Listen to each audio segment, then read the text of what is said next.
Thank you for staying with us. We're still joined by our panelists, Dr. Muyiwa Amao, who joins us in the studio, a political scientist and a lecturer. And those on the Hangout, we also have Dr. Dipo Awojide, a lecturer in the UK, as well as Karo Orofbani, a public affairs analyst. But Dr. Amao, let me come back to you now. You know, before we went on that break, you were talking about how the president has appointed a lot of people in one particular segment of his, officials. But if you look at the economic management team of this country as well, you have people from a particular region. Why aren't people talking about that? Or why aren't people concerned about that aspect? Again, that's part of the failure of this government. Its inability to differentiate between how to juggle its appointments doesn't speak well of a government that knows what it's doing. If I were the president, for example, and I hand the president, but for the purpose of analysis, if I were him, I would have made the members of my economic team add a mixture of people from the north and the south, in such a way that you have a near balance, even if it's not a total balance.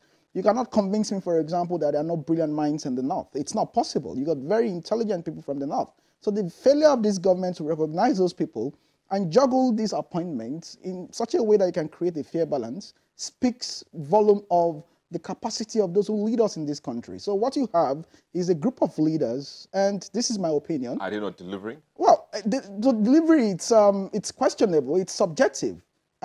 For example, what are you delivering on?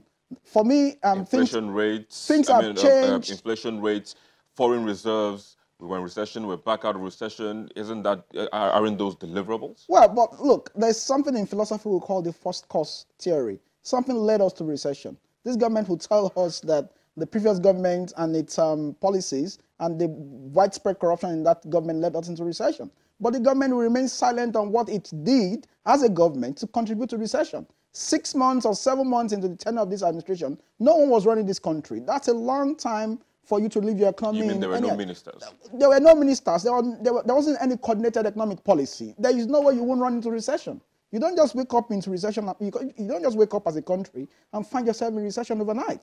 This government failed to recognize the fact that its slowness in taking the right actions contributed partly to why Nigerians got into recession, why Nigeria got into recession. Faking us out of recession are ordinary economic policies that this government should have put in place, and we probably wouldn't have been there. I mean, South Africa was almost running into recession. It actually went into recession for a few weeks. It came back because the policies were there and the government was virtually on grant. There was no government in this country for 7 good months in 2015. As a matter of fact, between May 2015 and December 2015, almost nobody was running this country. The president was.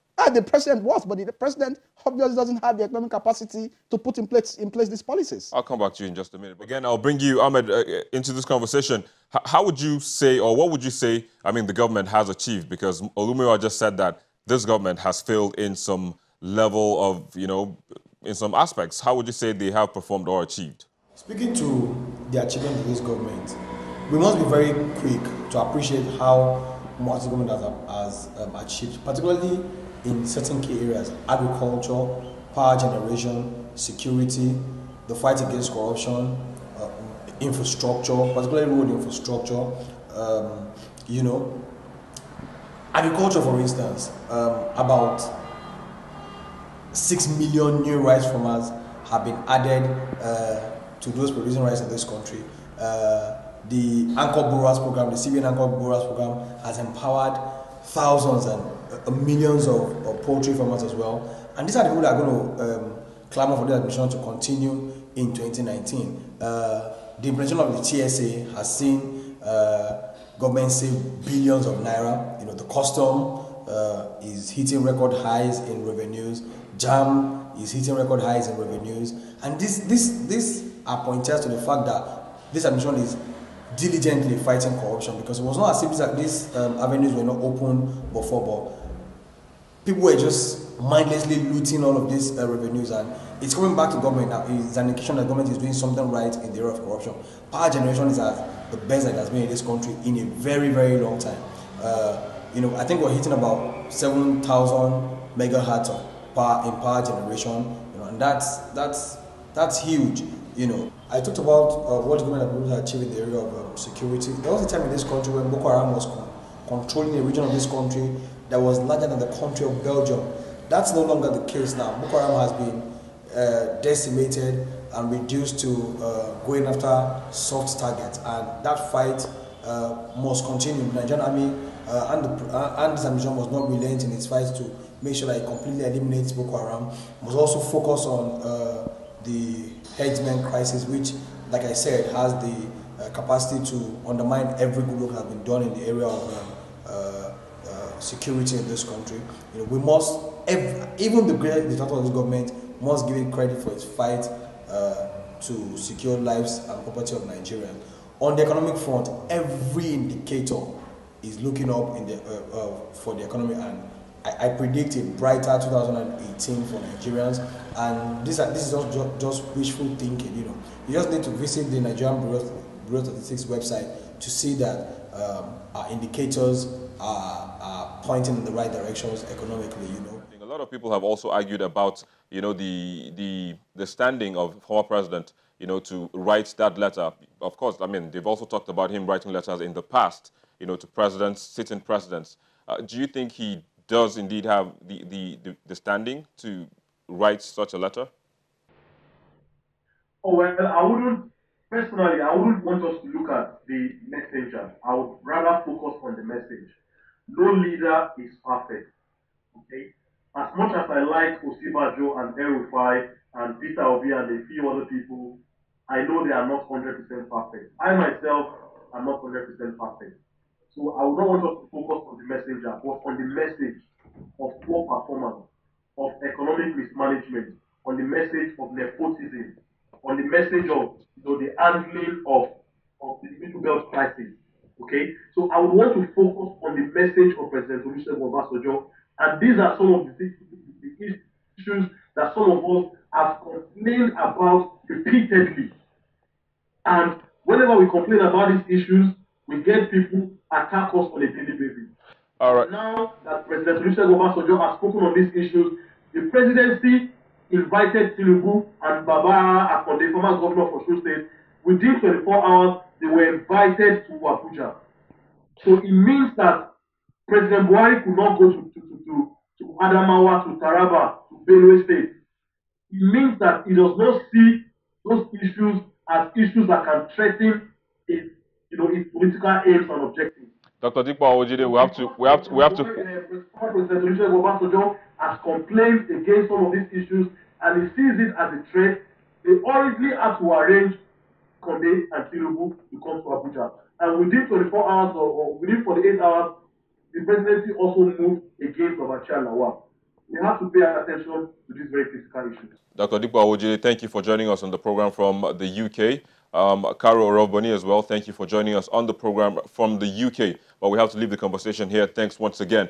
Dr. Mao, just in wrapping up now, do you agree that President Obasanjo's letter was pivotal?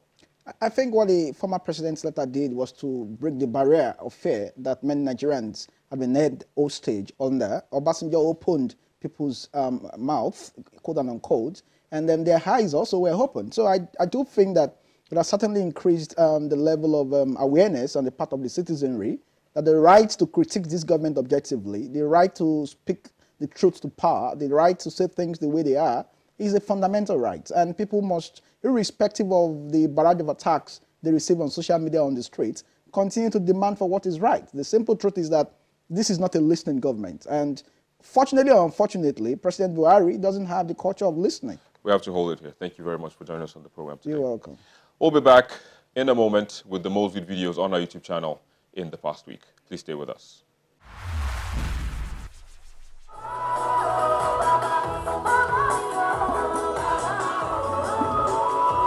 The wedding of Channels TV duo Mohammed and Malkbe begins this week's top 5 most viewed videos.